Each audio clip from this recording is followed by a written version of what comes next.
Okay, time for this weekend's college football picks. We are 13-11 on the year in our college football picks, but we've lost for the last couple of weekends, so hopefully we can get it turned around on this week 11. There are 3 games I'll be having a bet on. I want to start in the Big East. The Louisville Cardinals going on the road to take on Syracuse.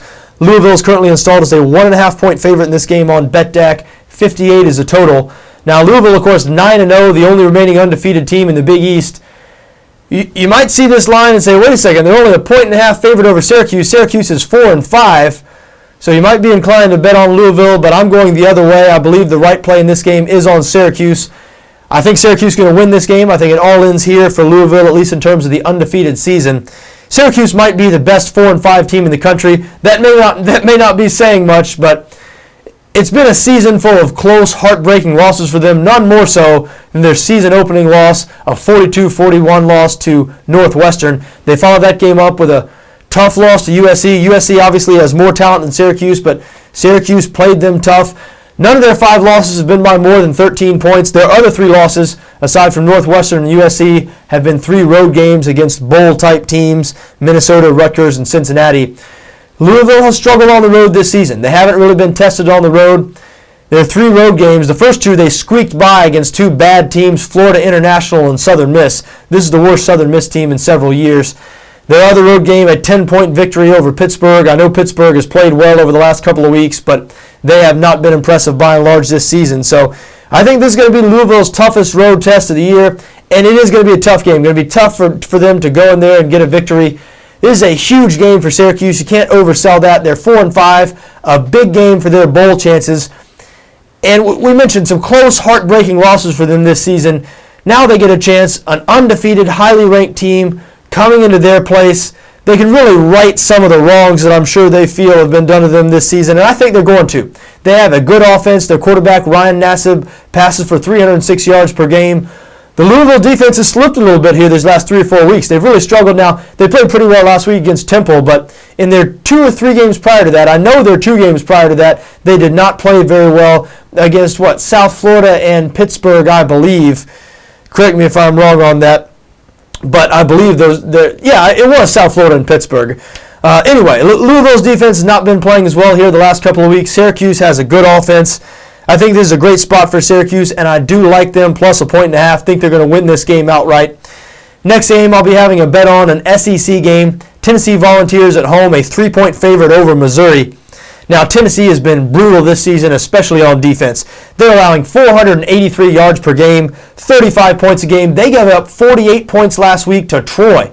Squeaked by Troy 55-28. Derek Dooley is a dead man walking there.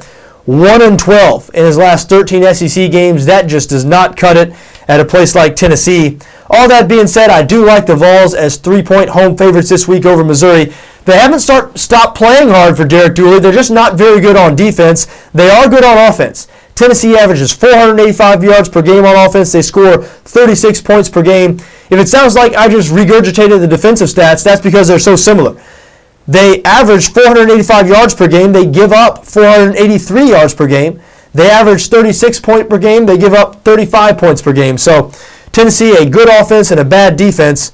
Missouri, an average defense and a terrible offense, 112th nationally in total yards per game. Their quarterback, James Franklin, I know he's been banged up this season, but he has not been very good at all. Of course, I do expect Missouri to have one of their best offensive games of the season. We just mentioned this Tennessee defense, but it's not going to be enough. They're not going to be able to outscore Tennessee. Tyler Bray, their quarterback, can throw it around a little bit, has 2 excellent wide receivers in Justin Hunter and Cordell Patterson. So I think Tennessee's going to be able to outscore Missouri in this game. I do like the Vols -3.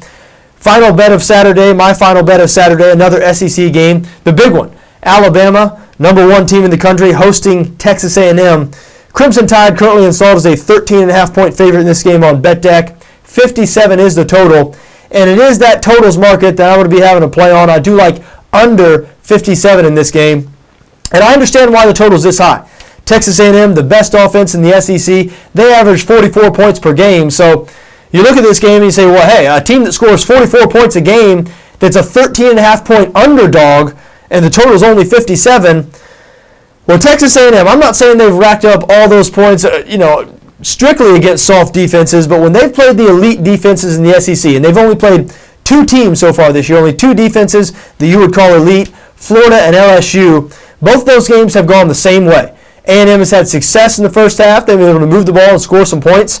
But then it seems once those defenses have sort of got their legs under them, they've really been able to clamp down on that Texas A&M offense. And by the end of both of those games, A&M was not able to move the ball at all. Really, once you take away Johnny Manziel's running ability, Johnny Manziel, Johnny Football, A&M's great redshirt freshman quarterback, but LSU and Florida showed that once you take away his running ability, this A&M offense is reduced to sort of a dink and dunk type unit.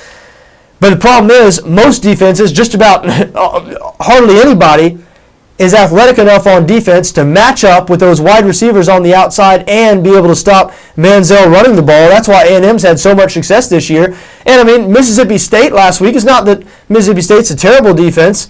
Auburn the week before, they might be a terrible defense. But A&M, great success in both of those games on the road. A different animal this week in Alabama. Now, A&M only scored 17 points against Florida, 19 against LSU. I expect the same type of output against Alabama. You know, I think A&M's going to have success in this game. That's why I don't like Alabama minus 13.5. This is a dangerous spot, I believe, for Alabama. An emotional, physical win against LSU last week. I mean, you saw how emotional it was. You saw their quarterback, A.J. McCarron, after the game, not able to keep it together on the sideline.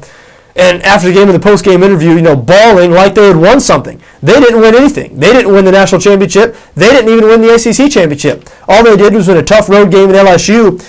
They come back here to face a good A&M team, so it's a dangerous spot for Alabama. So I don't feel comfortable backing them minus 13.5.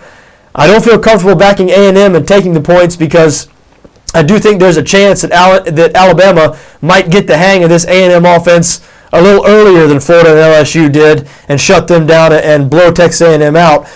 But I do like under 57 here when I say that I believe A&M will have success, and I do.